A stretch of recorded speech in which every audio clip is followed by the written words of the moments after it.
దేవుని నామానికే స్తోత్రం కలుగును గాక. ప్రియులారా, అందరూ బాగున్నారా? నేను కూడా బాగానే ఉన్నానండి. దేవుడు అత్యంత కృపను బట్టి మనల్ని ఇంతవరకు కూడా ఆయన సజ్జలకుల్లో కాచి కాపాడేందుకు దేవునికి స్తోత్రం. యూట్యూబ్లోను స్టేటస్ను వీక్షించే వారికి నా హృదయపూర్వక వందనాలు.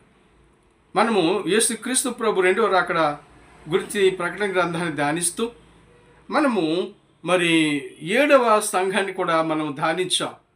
7 సంఘాలు ఇంకా ఉన్నటువంటి సంగతి మనం ధ్యానిస్తూ వస్తున్నాం. ఇప్పుడు ఈ రోజున మరొక సంగతి మీ మధ్యకి వచ్చాను. అదేమిటంటే ప్రకటన గ్రంథము మరి 3వ అధ్యాయము 21వ వచనంలో మనం చదువుతున్నాం. నేను జయించి నా తండ్రితో కూడా ఆయన సింహాసనం ముందు కూర్చుంటున్న ప్రకారము జయించు అని నాతో కూడా సింహాసనం ముందు కూర్చొని నిచ్చదను. ఎంత గొప్ప వాగ్దానం ప్రియులారా! చూడండి, దేవుని యొక్క వాగ్దానము ఎలా ఉంది అంటే, ఈ లోకంలో కుర్చీలు ఖాళీగా ఉండొచ్చు, సింహాసనాలు ఈ లోకంలో ఖాళీగా ఉండొచ్చు. రాజకీయం వారు కానీ మరొకరు కానీ మరొక రాజసింహాసనాలు కానీ ఖాళీగా ఉండొచ్చు. కొన్నిసార్లు సింహాసనాలు దిగిపోయి ఉండొచ్చు నాయకులు.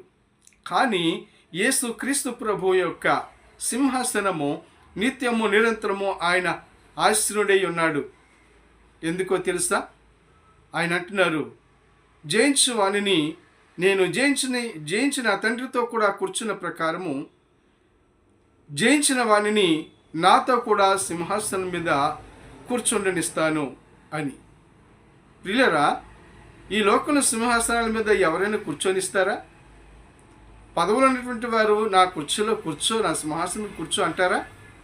కానీ దేవాది దేవుడు అంటున్నాడు, జయించు వానిని లోకంలో నా కొరకు దేన్నైతే జయిస్తారో, ఈ లోకాన్ని జయించినటువంటి వారు, పాపాన్ని జయించినటువంటి వారికి నా సింహాసనం మీద కూర్చునే అవకాశాన్ని, అధికారాన్ని నేను ఇస్తాను అంటున్నాడు. సింహాసనం అనగా అధికారము.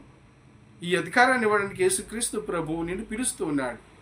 కనుక ప్రియులారా, ఈ యొక్క లోకంలో ఉన్న వాటిని ఆశించకుండా దేవుని కొరకు ఆశించినట్లయితే, దేవుని రాజ్యం కొరకు నీవు పాటుపడినట్లయితే, యేసు క్రీస్తు ప్రభువును స్వరక్షకుడిగా అంగీకరించినట్లయితే ఆ సింహాసనం మీద నిన్ను కూర్చొని నిర్ణయిస్తాను అంటున్నాడు. దేవుడు యోహాను సువార్త 14వ అధ్యాయంలో అంటున్నాడు, తండ్రి వద్ద అనేక నివాసములు కలవు, నా తండ్రి వద్ద లేని ఎడల మీతో చెప్పుదును అన్నారు. ఆ నివాసాలలోనే యేసు క్రీస్తు ప్రభు సింహాసనం మీద కూర్చొని పెట్టాలనేటువంటి ఉద్దేశంతో ఈ రోజు నేను పిలుస్తున్నాడు. ఈ వాక్యం ద్వారా నేను దీవించును గాక. దేవుని వాక్యము నిన్ను అత్యధికంగా అభివృద్ధి పరచును గాక.